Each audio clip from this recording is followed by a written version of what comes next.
ලෝකේ එලි කළ මෙහෙයුම් සහ නොකළ මෙහෙයුම් කියලා කොටස් දෙකකට බෙදන්න පුළුවන්. හෙලි කළ මෙහෙයුම් අපි කවුරුත් දන්නවා සදාම් හුසේන් සම්බන්ධ මෙහෙයුම. ඒ වගේම මීට කලින් අප්‍රිකානු කලාපයේ මෙහෙයුම් කරලා තියෙනවා. මේ මෙහෙයුම් වලින් ඔවුන්ගේ නම ඔවුන්ගේ කාර්යක්ෂමතාව ප්‍රදර්ශනය කරලා තියෙනවා. හැබැයි ඒ වගේම ලෝකේ බොහෝ දෙනෙක් කියන කාරණයක් තමයි විශ්ලේෂකයන් සඳහන් කරන කාරණය ඊට වඩා වැඩි ප්‍රමාණයක් ලෝකේ කවදාවත් නම සඳහන් නොවුණු ඒ වගේම එළියට නොආපු රහස් මෙහෙයුම් ඊට වඩා බොහෝ ගණනක් සිදු කරලා තියෙනවා කියන කාරණය. විශේෂයෙන්ම ඉලක්ක කරන ලද බරපතල අවදානම් සහගත මෙහෙයුම් වෙනුවෙන් සකස් කරපු මේ බලකාය මොකක්ද? වෙනසුවෙලානු මෙහෙයුම සම්පූර්ණයෙන්ම දියත් කරන්නේ ඇමරිකාවේ ඩෙල්ටා බලකායයි.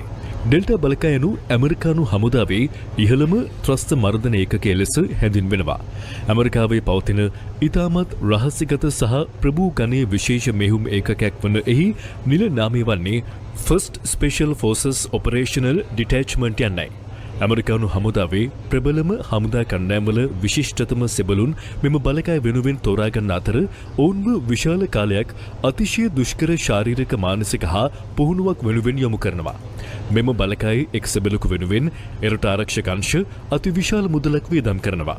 මෙම සෙබළුන් ලොව අති දියුණුම තාක්ෂණික මෙවලම් සහ යුද අභිවලින් සන්නද්ධ කණ්ඩායමක්.